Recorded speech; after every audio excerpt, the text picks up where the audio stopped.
anywhere in the world, and they respect us as a country. Again, they didn't respect us 2 years ago. They laughed at us. NATO laughed at us. Everybody laughed at us. They don't laugh anymore. There's no more laughing.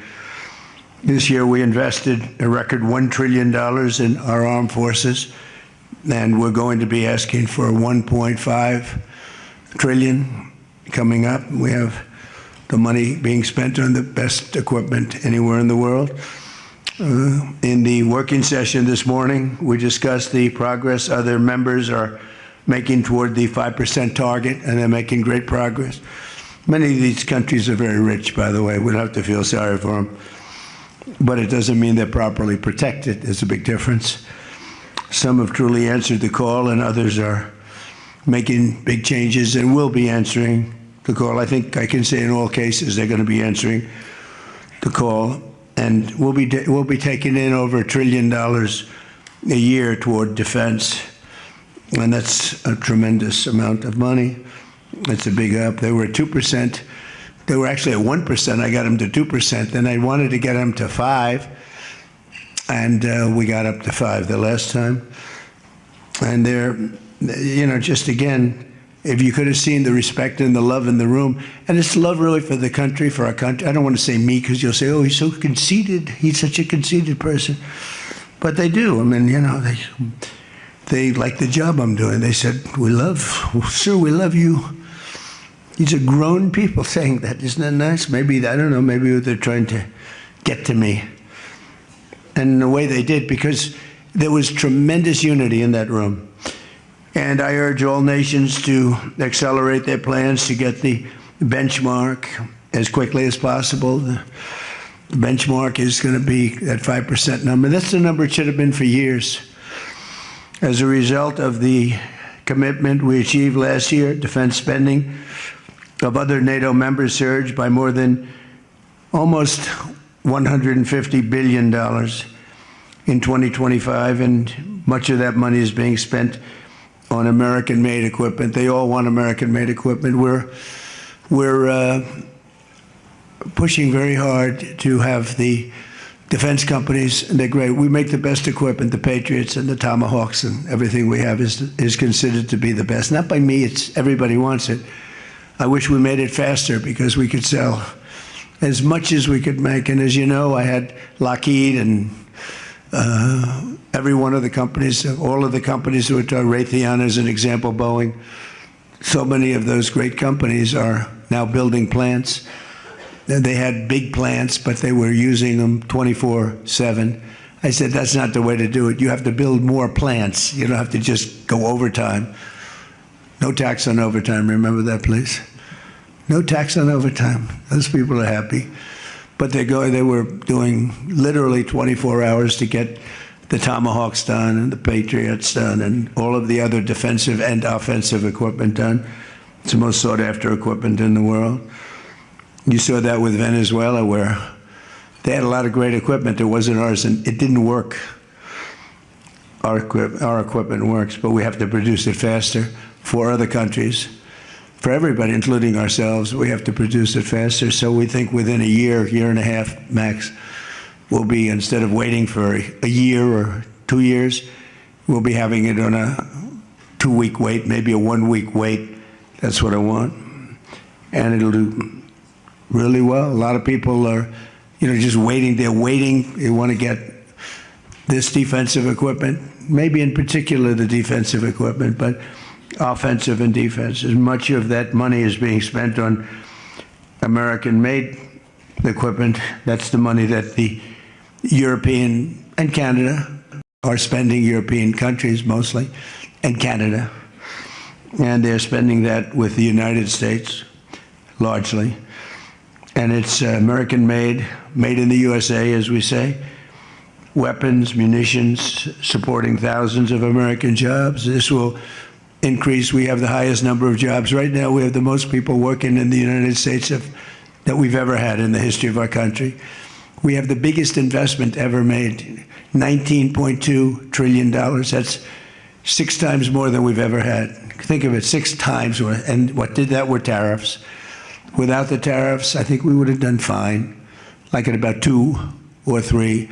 The last administration had much less than $1 trillion invested for 4 years. We have $19.2 trillion invested in 1 year. We haven't gone into the extra almost a half a year, 1.5 years. Those numbers won't come out for a little while. So we have 19.2 trillion, not billion, not million, trillion with a T, invested in plants and equipment that's being built all over the country. Eli Lilly is building plants, big drug, Merck, all of them. The drug companies are building. The car companies are building like crazy. In fact, as you probably saw a big announcement yesterday, Toyota is leaving Mexico and they're going to build one of the biggest car manufacturing plants in the world in Texas. That's because of the tariffs, because we don't mind if you build in Mexico, but if you build in Mexico, you have to pay 25% tariff. If you build in Japan, or if you build in any place, China is a much higher tariff. It's 100% tariff because we don't want to lose our jobs. We don't want to have our workers lose their jobs. We have the largest number of plants being built for the most money ever in the history of our country. Car plants, AI plants, and all other plants, pharmaceutical plants, chips. We're not giving anything. All we're saying is, if you don't start, they will give them 1.5 to 2 years to build their plant. If they don't have that, they have to pay 100%, 200%, even 250%. If they make a chip, or if they make a car, if they make pharmaceuticals. So the pharmaceutical companies are moving in at record levels. There's never been anything like what's happening. Let me put it a different way, put it to you in a more broad fashion. There has never been anything like has happened with this country or any other country in the history of the world. There has never been growth. There's never been manufacturing plants being built. We have so many being built. And in the big ones, like AI, some of the AI, we let them build their own electric plants. We force them to build. We don't want it because the old grid that we have wouldn't be able to supply it. They need, just as an industry, more energy than the entire country produces right now, when you think of it, which is incredible. So take all of the energy that the United States produces, and that one industry, which is so big, so powerful, it needs more than that. In fact, some people say almost double. So this was my idea. I said, you can never service that. You can't reinvigorate the grid. You can make it better, but nothing like that. You wouldn't be able to build. And we're leading China in AI, in just about everything. But we're leading China in AI. Even in TikTok, I was watching somebody say, oh, the TikTok deal. It's so bad well, because they say the deal was incredible, but they think the word that gets out is bad, except the numbers just came out, and I'm #1 on TikTok, and all I do is talk about communism, right? So it's sort of good. I used it to get elected, too.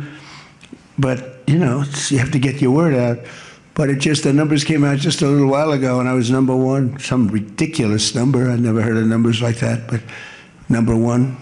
And all these entertainers are number 27, 29. It's crazy. I don't even understand myself. But that means that my word's getting out about how great our country is, how successful our country is, and how bad communism is, and how bad these lunatics are that are running for election that don't sound good, don't think good, and don't look good.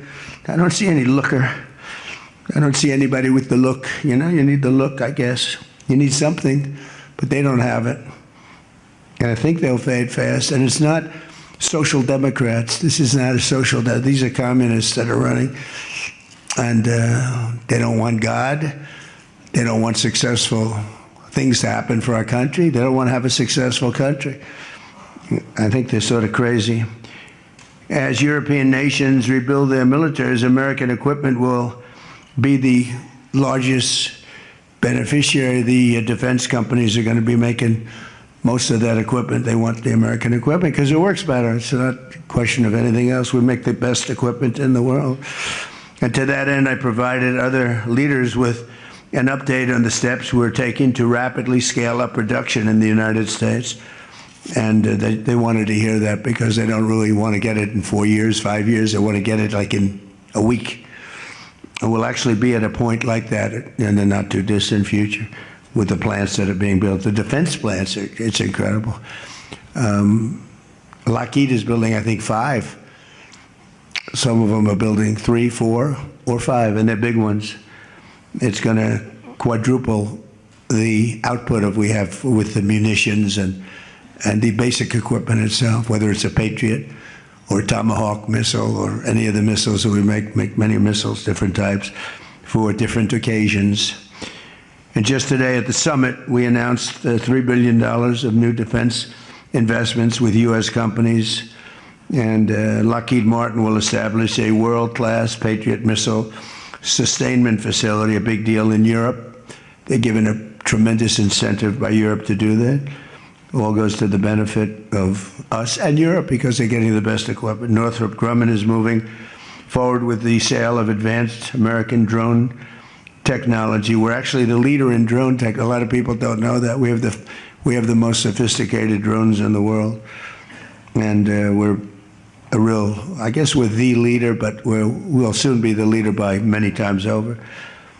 And Lockheed and Rheinmetall are announcing a partnership to build the Army Tactical Missile Systems, which is a big deal. And Anduril is announcing a deal to build their new Barracuda missiles, which is a very highly sophisticated, fast missile, and we're doing that for Poland. Poland's doing very well, by the way, with a very, very good president, great president, I think. All of these agreements directly benefit the U.S. defense industry and base, and what it really does is it means jobs. And again, I have to just say that when Toyota announced yesterday, I wasn't that surprised, but everybody wanted to get that. That's the largest, I think it's going to be the largest plant in the world, car plant, and they're moving into the United States. And again, they're doing that to avoid paying the tariff, because if you build your product here, you pay no tariff. If you don't, you pay a 25% tariff, depending, 35% sometimes 100%, 200%, depending on what the product is.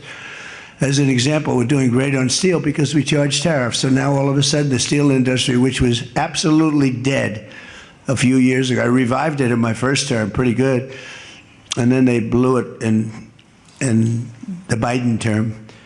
And what a shame. They just blew it right out the window. They had no idea what they were doing. And I quickly revived it at the beginning of this term, year and a half. And the steel business is through the roof. We don't even make aluminum anymore. Now we're going to have the largest aluminum plant in the world being built in Oklahoma. I love Oklahoma. 77 out of 77 counties, 3 times. And it's great. It's a great state. They're going to be building the largest aluminum plant in the entire world in Oklahoma. It's starting very soon. Over the course of the past 2 days, I had a number of excellent discussions with other leaders at the summit and held productive bilateral meetings with essentially all of them. We had dinner last night. Just about all of them were there. President Erdogan of Turkey, as well as President Zelensky, and he just came in, as you probably saw, had a little press conference, and also President al-Shara of Syria, who's doing an unbelievable job in unifying Syria. What a job he's doing. Syria was a mess with what happened with the previous government, you know that. Very dangerous place, and now it's just come together. He's done a fantastic job. People are talking about it. In every conversation, it was clear that America is back, and we're stronger and bigger and better than ever before. We have more jobs, as I said, than ever before. And we're respected again like maybe never before. We are so respected as a country. That's why I wish I told the Secretary General, Mark, I said, it's too bad the press could not see what's happening. Who knows? It was amazing, actually. The unity in that room was incredible. Really a love. It was sort of pretty wild. There was a love in that room that was great. So this was a tremendously successful summit. And again, I want to thank President Erdogan, Turkey, and President, so many of the presidents, prime ministers, they were all here from NATO, the NATO countries. And in particular, we have to thank the Secretary General Mark Rutte for doing a fantastic job. He really put on a tremendous, his was just something, he's a unifier. He's a tremendous unifier. So I could take a few questions. We've done a few of these already today, so I don't think we should take too many. I don't think we should take, like, so we're going to keep it a little bit short, and I know a lot of you are going home. Some are going with me. So go ahead, please. Sir, yes. Yes. No. The gentleman right here. The very tall gentleman who's very insecure. He doesn't want to ask the question.